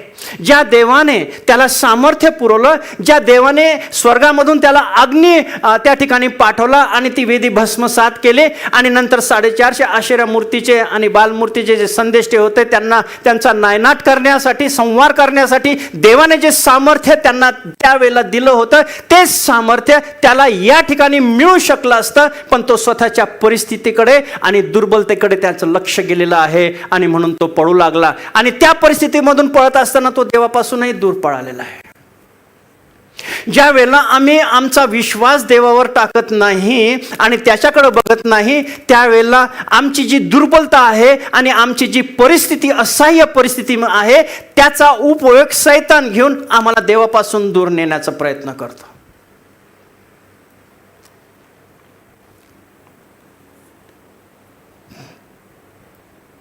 म्हणून फार धोकेदायक आहे की ज्या वेळेला आम्ही आमच्या परिस्थितीकडे बघतो आणि आमच्या दुर्बलतेकडे बघतो आणि देवाकडं आम्ही बघत नाही, देवाचं सहाय्य आम्ही मागत नाही.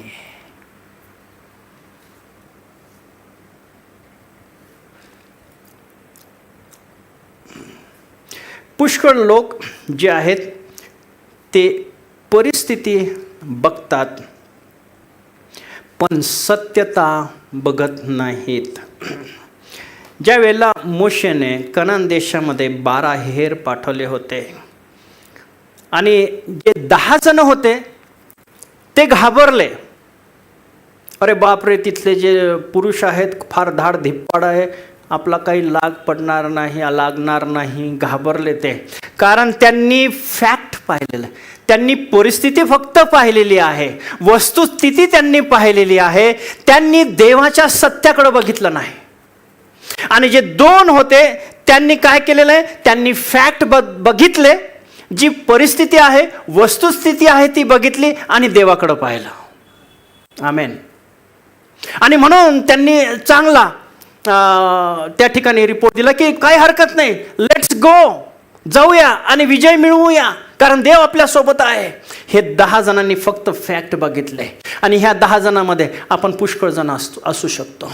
आम्ही फक्त आपली वस्तुस्थिती, आपली परिस्थिती, आपलं दुःख, आपलं संकट, आपल्या घरातील वातावरण ह्याकडेच आम्ही बघतो आहे. आणि या परिस्थितीमध्ये आम्ही देवाकडं न बघितल्यामुळं जे सत्य आहे, जो सामर्थ्यवान देव आहे तो आमच्या सहाय्याला येऊ शकत नाही, कारण आम्ही त्याच्याकडे बघितलेलं नाही आहे, आम्ही त्याचं सहाय्य मागितलेलं नाही आहे.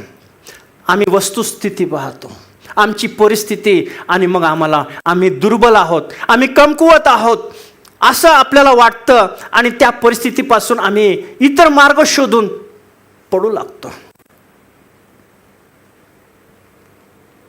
सत्यता त्याने बघितली, त्याचं अवलंबन त्याने केलं आणि त्याला यश मिळालं. हालेलुया. आणि कशा रीतीने जे देवाचे लोक आहेत इजिप्तमधून दास्यामध्ये होते, कशा रीतीने बाहेर काढले हे आपल्याला माहिती आहे. दावीद आणि गल्ल्यात यांचं जर आपण उदाहरण घेतलं तर ते आपल्याला समजेल की दाविदाने वस्तुस्थिती पाहिली, परिस्थिती पाहिली, तो धाडदिपाड गल्ल्यात तो बघितला, पण त्याच्यापेक्षा सामर्थ्यवान देव त्याच्याकडं त्याने पाहिलं. गल्ल्यातापेक्षा सामर्थ्यवान देव आहे. गल्ल्यातापेक्षा जे समोर आपल्यासमोर येणारे संकट आहे त्यापेक्षा महान आमचा जिवंत देव आहे. ज्यावेळेला आम्ही त्याला आमचं जीवन कमिट करतो आहे, समर्पण करतो आहे, त्यावेळेला देव आमच्यासोबत आहे. पण यामध्ये मला एक महत्त्वपूर्ण सांगू द्या की देव आम्हाला त्याच्यामधून नेण्यासाठी तो आमच्या सोबत आहे, तो आम्हाला एकटं सोडत नाही. पण त्या काळामध्ये देवावरचा विश्वास आणि धीर ह्याची गरज आहे. की जर एकदा मी प्रार्थना करतो सगळं काही एका झटक्यातच होईल असं नाही आहे. देवाची योजना, देवाची पद्धत, देवाची वेळ ही वेगळी आहे. आणि म्हणून त्या काळामध्ये, त्या संकटाच्या काळामध्ये धीर धरणं आणि समोर तोंड देणं, समस्येला तोंड देणं हे तेवढंच महत्त्वाचं आहे. म्हणून या जगामध्ये तुम्ही आणि मी राहत असताना एक काळ असा असेल की देवाने आमच्या जीवनामध्ये कार्य केलेलं आहे. देवाची स्तुती असो. आम्ही देवाकडं आलो, आम्हाला यश मिळालं. आमच्या परिस्थितीवर, आमच्या नातेसंबंधावर जे कदाचित पाप असतील किंवा काही व्यसनं असतील त्याच्यावर आम्ही मात केलेली, देवाने आम्हाला यश दिलेलं आहे. पण ज्या वेळेला आमच्या जीवनामध्ये कठीण परिस्थिती येते त्यावेळेला आमची दुर्बलता, आम्ही दुर्बल आहोत, आम्ही कमी आहोत, आम्ही शक्तिहीन आहोत, आम्ही काही करू शकत नाही, असे विचार आमच्या मनामध्ये येऊ शकतात. आणि हे विचार जे आहेत त्याचा गैरफायदा सैतान घेऊन आम्हाला देवापासून पळवतो. ज्या प्रकारे एलिया हा निघून गेलेला आहे, परिस्थितीपासून तो पळू लागलेला आहे. फक्त आपल्या परिस्थितीकडे बघू नका, तर परिस्थितीमध्ये देवाकडं बघा. तुम्हाला वाटत असेल की ही परिस्थिती सुधारणार नाही, हे असं होणार नाही, त्यावेळेला देवाकडं बघा. आज आपण नंतर थोड्या वेळानंतर एक साक्ष ऐकणार आहोत आणि हृदयस्पर्शी ती साक्ष आहे. तुम्हाला ते नंतर आपण वाचणार आहोत. आणि मग हा जो एलिया होता ह्याने चुकीचा मार्ग त्याने अवलंबला आणि जीव वाचवण्यासाठी तो पळू लागला. ज्या देवाने त्याला यश दिलेलं आहे तो आता जीव वाचवण्यासाठी पळालेला आहे. आणि त्याला असं वाटलं 4थ्या वचनामध्ये की आता आपला प्राण गेला तर हरकत नाही. देवाला तो म्हणतो माझा प्राण गेला तर मला हरकत नाही. परमेश्वराला म्हणा आता पुरे झालं, माझा अंत कर आता, I cannot take it any more. हे शब्द किंवा हे विचार आज तुमचे आहेत काय? तुमच्या परिस्थितीमध्ये, तुमच्या दुर्बलतेमध्ये कदाचित तसं वाटत असेल एका काळामध्ये. पण मला सांगायचे आज की या संपूर्ण तुमच्या परिस्थितीमध्ये जे काही असेल ते देव तुमच्या बरोबर आहे.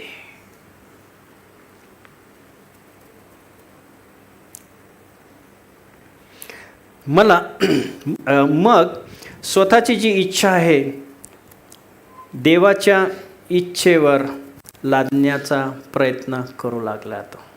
स्वतःची इच्छा आणि मग मध्येच देवाची इच्छा.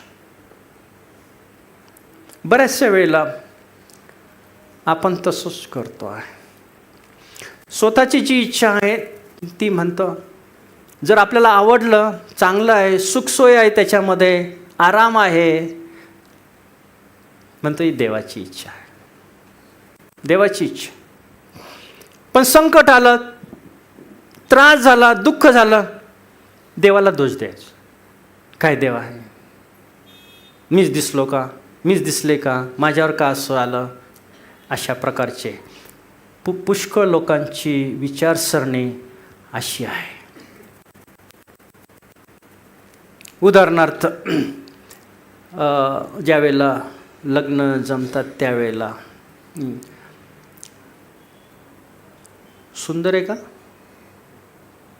प्रॉपर्टी आहे का, स्वतःच्या नावावर फ्लॅट आहे का, गाडी आहे का, कोणती गाडी आहे, BMW आहे का, सासू सासरे आहेत का, नसले तर बरं आहे. अशा डिमांड करून लग्न जुळवतात. आणि मग हे सगळं असलं ना, देवाची इच्छा आहे, हां येस देवा थँक्यू. आणि मग काय होतं, लग्नामध्ये खूप छान फटाक्यांची आतषबाजी होते, फटाके फुटतात, ते DJ बीजे काय होतं, डान्स पिन्स काय असतं ते होतं. आणि मग थोड्यानंतर ॲटॉम बॉम्ब फुटतो. मग हे ॲटॉम बॉम्ब का फुटतात, या कारणाने, कारण जीवनामध्ये आम्ही अशा काही गोष्टींना प्राधान्य दिलेलं असतं की ते ख्रिस्ती कुटुंबामध्ये नसायला पाहिजे. जे लोक अशा जे गोष्टी आहेत त्याच्यावर आपला संसार किंवा लग्न उभारू इच्छितात ते यशस्वी होत नाहीत, कारण त्यांनी व्यक्तीला महत्त्व देण्याऐवजी, देवाला महत्त्व देण्याऐवजी, देवाच्या योजनेप्रमाणे करण्याऐवजी त्यांची जी निवड आहे ती पैशावर, पैशा अडक्यावर, सोन्या नाण्यावर, गाडीवर, प्रॉपर्टीवर आहे. म्हणून ते नातेसंबंध टिकत नाही. तुम्ही सांगा, 25 ते 30 वर्षाचा मुलगा जो आहे तो नुकताच कामाला लागलेला आहे, त्याच्या नावावर फ्लॅट होऊ शकतो का 50-60 लाखाचा? ही डिमांड तरी का असावी? अरे उलट असं आहे की ज्या वेळेला हे दोघंही येतील, काम करतील, एकत्र राहतील, कष्ट करतील, पैसा जमवतील आणि मग नंतर स्वतःचं घर उभारतील, फ्लॅट घेतील, फ्लॅट पाहिजे असेल तर बंगला असेल तर बंगला घेतील. ही अशी जगाची पद्धत ही आहे आणि त्याला आपल्याला बायबलच्या तत्वाला सपोर्ट देते आहेत. पुष्कळांना वाटतं लग्न म्हणजे पैसा कमवण्याचं एक साधन आहे. अर्थात आज कपल्स मीटिंगमध्ये मी ह्या गोष्टी बोलणार होतो, पण आता मुद्दा आहे ह्याच्यामुळे मी बोलत आहे. आणि हा एवढंच नाही आहे, मी पुष्कळ गोष्टी आम्ही दोघं बोलणार आहोत. आणि जे सिंपल बिब्लिकल प्रिन्सिपल आहेत, तत्व आहेत, ते मी आज सगळ्यांच्या समोर ठेवणार आहोत, आम्ही ठेवणार आहोत. परिस्थिती आपली जी आहे ती असह्य परिस्थितीमध्ये देवाकडं बघा. देवाकडं ज्या वेळेला आम्ही बघतो त्यावेळेला जे देव आम्हाला देतो ते उत्तम आहे आणि ते सर्वोत्तम आहे. ज्या वेळेला हवाबाईला बनवलं, आदामाकडं नेलं, तो म्हणाला माझ्या हाडातले हाड आणि मांसातले मांस. वा बापरे. आणि मग ज्या वेळेला देव म्हणाला तू कुठे आहेस, लपला मी. अरे तूच तर दिली होती बाबा, ही बाई तूच दिली होती, हिनेच असं केलं, फळ खाल्लं आणि मलाही दिलं. ती हायवे बाईला काय म्हटलं, अरे बाबा ते सरपणे मला पासून. हे काय आहे, एकमेकावर ढकलणं, दोष देणं. पहिले काय म्हणाला, हाडातले हाड मांसातले मांस. अरे वा वा वा वा. म्हणून देव जे देतो ते उत्तम देतो, पण ते दिल्यानंतर ते टिकवणं आणि देवामध्ये राहणं हे देखील महत्त्वाचं आहे. आणि मग दुसरी बाब, चुकीचा मार्ग त्याने अवलंबला. त्यानंतर दुसऱ्या जे गोष्टी आहे की त्याने बापाची तुलना ह्या ठिकाणी केलेली आहे, काही कारण नसताना. काही कारण नसताना बापाची तुलना इथे केलेली आहे. 4थ्या वचनामध्ये दुसऱ्या भागामध्ये तो म्हटला. मग 5 आणि 7 ही जी वचनं आहेत. पहिले राजे 19वा अध्याय. मग तो रतामाच्या झुडपाखाली झोपी गेला, तेव्हा एका देवदूताने त्या स्पर्श करून म्हटले, उठ खा. बर, इथं पुढे आपण जाऊ. मग देवाने तशाही परिस्थितीमध्ये त्याला अन्न पुरवलं, त्याची काळजी घेतली. यामध्ये लक्षामध्ये ठेवा, काही वेळेला ज्या वेळेला आमचं चुकीचं पाऊल पडतं त्यावेळेला देव आम्हाला ताबडतोब सोडून देत नाही. आम्ही देवापासून दूर जाण्याचा प्रयत्न केला तरी त्या परिस्थितीमध्ये त्याने देवदूताने त्याला अन्न पुरवलं. देवाने त्याला अन्न पुरवलं. शक्ती यावी, हा मरून जाईल अशी देवाला वाटलं. देवाने त्याचा सांभाळ केला त्या परिस्थितीमध्ये. मग 9व्या वचनामध्ये तो तेथे जाऊन एका गुहेत राहिला. तेव्हा पहा, परमेश्वराचे वचन त्यास प्राप्त झाले. तो त्यास म्हणाला, एलिया, तू येथे कशासाठी आलास? माझी इच्छा नव्हती तू इथे यावं म्हणून, माझ्या योजनेमध्ये नव्हतं तू इथे यावं म्हणून. तुझ्यासाठी दुसरे प्लॅन्स होते, दुसऱ्या योजना होत्या, आणि तू इथं कशासाठी आलास? देवाने, आता देवाला काही माहिती नव्हतं, हा असा मुद्दा नाही. देवाला सर्व माहिती आहे, तो सर्वज्ञानी आहे, आपल्या मनातलं सर्व काही तो ओळखतो. तू येथे कशासाठी आला? मग त्यानंतर आपल्याला जे पाहायला मिळतं, पुन्हा 13व्या वचनामध्ये पुन्हा तेच आपल्याला पाहायला मिळतं. एलियाने ती ऐकताच आपल्या झग्याने तोंड झाकून घेतले व बाहेर जाऊन गुहेच्या तोंडाशी तो उभा राहिला. तेव्हा त्यास वाणी ऐकू आली, ती अशी, एलिया, तू येथे कशासाठी आला? तो म्हणाला, सेनाधीश देव परमेश्वर, याचविषयी मी फार ईर्ष्यावंत झालो आहे, कारण इस्रायल लोकांनी तुझा करार पाळण्याचे सोडले, तुझ्या वेद्या मोडून टाकल्या, तुझे संदेश घेऊ पाहतात. तर परमेश्वर म्हणाला, तू पुन्हा दिमिश्काच्या मार्गाने जा, तू चुकीच्या मार्गाने आला, तू इथे का आलास? ज्या वेळेला प्रियांनो आम्ही देवाच्या समक्षतेपासून स्वतःच्या दुर्बलतेकडे, स्वतःच्या परिस्थितीकडे आम्ही ज्या वेळेला बघतो आणि दूर जाण्याचा प्रयत्न करतो, त्यावेळेला देव आपल्याला सोडत नाही. पुन्हा देव म्हणाला, तू पुन्हा चल, माझी योजना तुला मी कळवतो, तुला पुढे काय करायचं आहे, काय सेवा करायची आहे, काय कार्य करायचं, हे पुढील वचनांमध्ये आपल्याला वाचायला मिळतं. चल, तू पुन्हा दिमिश्काच्या मार्गाने चल, आय विल यूज यू. पण तू जर माझं ऐकलं तर, पण तू अशाच मार्गाने माझ्यापासून दूर जात राहिला तर जे मला कार्य तुझ्याद्वारे करायचं आहे ते करता येणार नाही. कदाचित तू मरून जाशील. तसा शब्द तिथे नाही आहेत, पण तसं होऊ शकलं असतं. कदाचित तू मरशील. माझे प्लॅन, माझी योजना तुझ्या जीवनामध्ये पूर्ण होणार नाही, म्हणजे तू आशीर्वादित होणार नाहीस. काय आम्ही आमच्या परिस्थितीमुळे, आमच्या दुर्बलतेमुळे, काय आम्ही अशा ठिकाणी आज आलेलो आहे की ज्या ठिकाणी आम्ही नसायला पाहिजे. कदाचित देव आम्हाला म्हणतही असेल की तुम्ही या ठिकाणी का आला?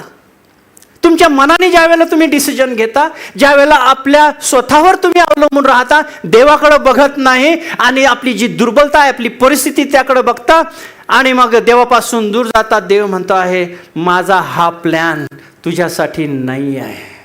तू इथं चुकीने आलेला आहे, तू स्वतःच्या इच्छेने आलेला आहे, स्वतःच्या बुद्धीने, स्वतःच्या मनाने तू या ठिकाणी आलेला आहेस. चल, तू पुन्हा वापस. तू कशासाठी या ठिकाणी आलेला आहे?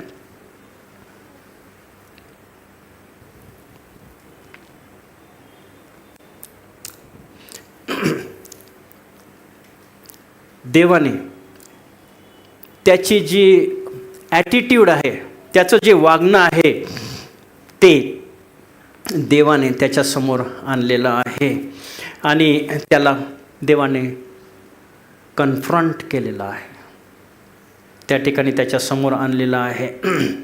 आपल्याला त्या वचनामध्ये पाहायला मिळतं 11वं वचन. त्याने त्यास म्हटले, तू येथून बाहेर निघून जा, पर्वतावर परमेश्वरावर समोर उभा राहा. तेव्हा पहा परमेश्वर जवळून जात असतात. त्याचसमोर मोठा सुसाट्याचा वारा सुटून डोंगर विदारित व खडक फोडीत होता, पण त्या वाऱ्यामध्ये परमेश्वर नव्हता. वारा सुटल्यानंतर भूमिकंप झाला, पण त्या भूमिकंपामध्ये परमेश्वर नव्हता. भूमिकंपानंतर अग्नी प्रगट झाला, पण त्या अग्नीतही परमेश्वर नव्हता. त्या अग्नीनंतर शांत मंदवाणी झाली. एलियाने ती ऐकताच आपल्या जागाने तोंड झाकून घेतले व बाहेर जाऊन गुहेच्या तोंडाशी तो उभा राहिला. तेव्हा ती वाणी त्यास ऐकू आली, ती अशी, एलिया तू येथे कशासाठी आलास? पुष्कळशा वेळेला आजकालचं जे आहे की खूप मंडळीमध्ये उपासनेच्या वेळेला खूप धांगडधिंगा, खूप आरडाओरडा, खूप अशा प्रकारचे, जसे त्या कर्मेल डोंगरावर त्या अशेरा मूर्तींनी आरडाओरडा केला, सगळे दणानून टाकायचं आणि ते लाऊडस्पीकर एवढे मोठे करायचे, कोणाला समजत नाही. नुसता धांगडधिंगा, डान्स, हे ते बाया असं केलं असं केलं. मला सांगू द्या, परमेश्वराची भक्ती अशा पद्धतीने होत नाही, तशा पद्धतीने करण्यासाठी बायबल शिकवत नाही. या ठिकाणी मंद वाणी केव्हा ऐकली? हे सर्व शांत झालं त्यावेळेला. सांगायचा उद्देश तोच आहे त्या ठिकाणी की अशा पद्धतीने देव बोलत नाही. तो शांत, त्याची जी मंद वाणी आहे ती शांतपणे आणि मंदवाणी झाली. तेव्हा त्याला ऐकू आलं. ह्या गोंधळ गडबडामध्ये काही ऐकू येत नाही. देवाच्या वाणीमध्ये जी वाणी आहे ती. आणि मग त्याला प्रश्न आहे, तू येथे कशासाठी आलेला आहे? प्रियांनो, आज आपण ज्या पण ठिकाणी आहोत ते ठिकाण तुम्हाला माहिती आहे. म्हणजे हे ठिकाण नाही, आत्मिक दृष्टीने आज आम्ही कोठे आहोत. आणि देव आज तुम्हाला तेच म्हणत आहे, तू येथे कशासाठी आलास?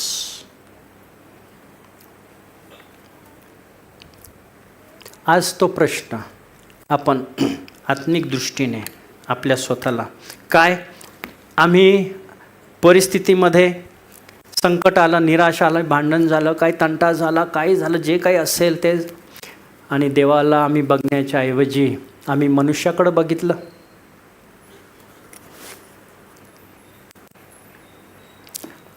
आणि हा जो एलिया आहे त्या इजबेल राणीच्या धमकीला घाबरला आणि पळाला.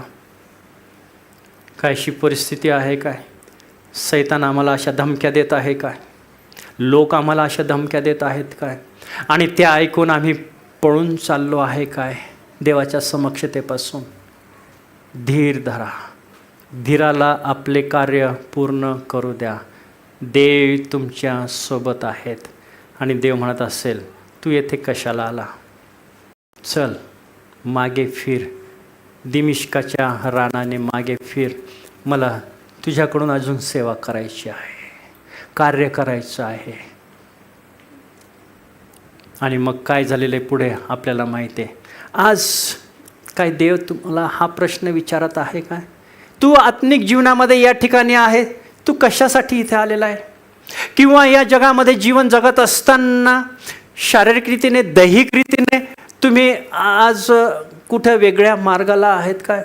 देव त्याहीबद्दल म्हणत आहे की तू इथे कशासाठी आलेला आहे? त्या प्रश्नाचं उत्तर आपणच देऊ शकतो देवाला, मी नाही तुमचं. आपण आपल्या मानाखाली लावूया.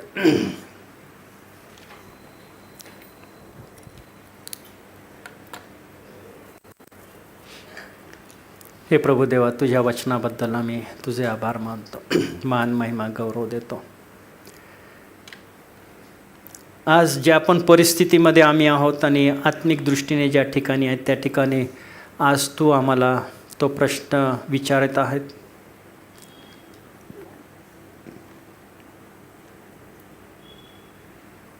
जर आम्ही आज चुकीच्या मार्गात आहोत, चुकीच्या ठिकाणी आम्ही आहोत,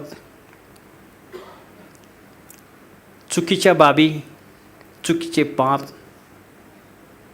व्यसन हे आमच्यामध्ये जर असतील तर प्रभू देवा, आज तुझी वाणी आहे, मागे फिर, तू मागे फिर. तू या ठिकाणी या परिस्थितीमध्ये तू का आलास? मी तर तुला विजय दिला होतास.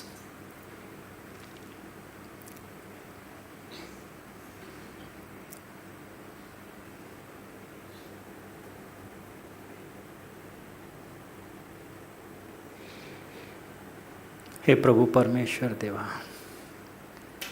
तुझ्या वचनाबद्दल आम्ही तुझे आभार मानतो. तू आमच्या संगती बोलत आहेस, हा आमचा विश्वास आहे. होय प्रभू, एक काळ होता, आम्हाला तू विजय दिला, आमचं तारण झालं, आम्ही पश्चाताप केला, तुला आम्ही शरण आलो. पण कदाचित जीवन जगत असताना आम्ही आमच्या परिस्थितीकडे बघितलं, दुर्बलतेकडे, आणि आम्ही कदाचित तुला अंतर दिलं असेल, आपल्या मनाने डिसिजन घेऊन तुझ्यापासून आम्ही दूर गेलो असेल, तर प्रभू आम्हाला क्षमा कर. आणि आज प्रभू तुझी वाणी आहे आमच्याकडं, तू इथे कशासाठी आलास? मागे फिर. तुझ्या वचनाला, तुझ्या शांत मंद वाणीला आम्ही होकार देऊन म्हणा, यस लॉर्ड यस. होय प्रभू, मी आज माझ्या जीवनामध्ये मागे फिरत आहे, तुझ्याकडं मी पुन्हा येतो आहे.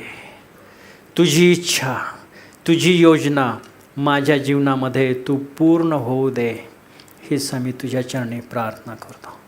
Hallelujah, praise the Lord. देवा, तुझ्या नावाला मान, महिमा आणि गौरव. ये आमचं सहाय्य कर. तारणारा प्रभू येशू ख्रिस्त याच्या गोड आणि प्रिय नावात मागतो म्हणून तो आहे. आमेन. आपण सर्वजण उभे राहूया. प्रभूने शिकवलेली प्रार्थना आपण म्हणूया. हे आमच्या स्वर्गातील पित्या, तुझे नाम पवित्र मानले, तुझे राज्य जसे स्वर्गात पृथ्वीवर, तुझ्या इच्छेप्रमाणे आमची रोजची भाकर आज आम्हास, जसे आम्ही आमच्या ऋणी असो तसे तो आमच्या ऋणी आम्हास, आणि आम्हास परिषदान नकोस तर वाईटापासून सोड, कारण की राज्य, सामर्थ्य आणि गौरव ही सर्व काळ तुझीच आहे. आमेन. आमच्या बुद्धी सामर्थ्यापलीकडे वसणारा आमचा जिवंत देव याची प्रीती, आमचा तारणारा प्रभू येशू ख्रिस्त याची कृपा आणि पवित्र आत्मा याची सुसंगीता, जे सर्व लहान थोर विश्वासणारे उपस्थित आहेत त्यांच्याबरोबर आज, उद्या आणि सदा सर्व काळ असो. आमेन. ख्रिस्त पावित्र्य शांती सत्प्रीती शोभा सौंदर्य माझी या जीवनी, येशू पवित्र तू शुद्ध मज करी, तुझे सौंदर्य दिसो जीवनी. आमेन. आमेन. बसूया.